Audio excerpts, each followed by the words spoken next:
A long time ago, I disowned the AP poll. I think it's laughable. It's good fodder, but it's largely laughable. Sort of like the Farmer's Almanac. It's a cute thing to look at in line at the grocery store, but do any of us take it seriously? Do any of us take a magazine that tells us what it's going to be like in Topeka, Kansas 5 months from now seriously? Of course we don't. Likewise, I don't really care where the AP has Tulane ranked. I just don't. And so in my world, I started caring about power ratings. And power ratings in my world are quite simply, let me go build a good computer model, and then let me ask that model who it would favor against who on a neutral field if they played tomorrow. That's not always slam dunk. Certainly the model would have favored Clemson over Duke last night, and look what happened. So it's not foolproof. This is football. We score in 3s and 7s with games featuring real human beings who make mistakes and sometimes get stomach viruses the night before games, and the ball's really shaped funny and it bounces weird ways. So this is not foolproof, but it's a heck of a lot better an indicator than the AP. So what I'm about to show you is what we do every week on Tuesday. I'm just going to give you the top 20, top 25 maybe. And this is just neutral field favorability. So if you lose, you don't automatically drop. If you win, you don't automatically rise. It takes into account critical factors. The computer weighs them the way that I and the person I partner with for this tell the computer to weigh them, even though sometimes I think this computer has a mind of its own. So without further ado, let's dive in, and let's start in the 20s. Arkansas has cracked the top 25. Wisconsin looks like they fell. First order of business, just because you have a little red arrow next to your name and you're 6 spots lower than you were last week doesn't mean anything.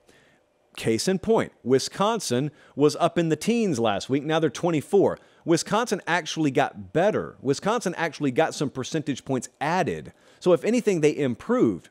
It's just that other teams improved more, and so they jumped them. Very, very, very much splitting of hairs right there. UCLA, model loves them. I got them playing for the Pac-12 championship, so obviously I do. Dante Moore got in there last week. Keep an eye on old Dante Moore. Mississippi State, we think, continues to be one of the most underrated teams in America. We got Ole Miss and Mississippi State, 21 and 22 respectively. Voila, roll it on. Top 20 here. Gus Malzahn has a top 20 team. Are you kidding me, model? Yes, he does. UCF all the way up at number 20. North Carolina made a pretty sizable jump, too. Hey, if you tell me North Carolina's got legitimacy on their defensive line, well, absolutely they're there. Clemson's still number 18. If I was an AP voter, I would not have Clemson top 20, but the model, look, I'll tell you what it sees. It sees the turnovers. It knows the variability in turnovers. It knows that wouldn't have happened. Therefore, it knows Clemson's not that bad a team score-wise. I just asked the model, hey, where's the love for Duke? And it said, Duke, never heard of her. It's pathetic. Like, it's disrespectful. But anyway, Clemson's number 18. Washington at 17. Utah, there it is again. Fell 3 spots, right? They didn't fall at all. They stayed right where they were. It's just other teams elevated. Moving on, top 15. Notre Dame, good spot right there for the Irish. LSU is down to 14. LSU's still a really good team. We're just talking about who would favor on a neutral field tomorrow. Here's the interesting thing. The model would favor Texas A&M over LSU right now. And so I pose this question to you. You can include Alabama here. Who's the best team in the West? Who's the second best team in the West? And who's the third best team in the West? Because as you saw, model doesn't think there's a big gap between those teams in Mississippi State and Arkansas either. So it could be a lot of competitive balance over there, maybe more than people think. Oregon State's all the way at 12. Oklahoma's all the way up at 11. Look at these teams, top 10 time. Jonathan Smith, man, what a move to get DJU. Penn State did not drop. Texas did not drop. It's just Tennessee vaulted up a little bit. USC vaulted up a little bit. Florida State's at 6.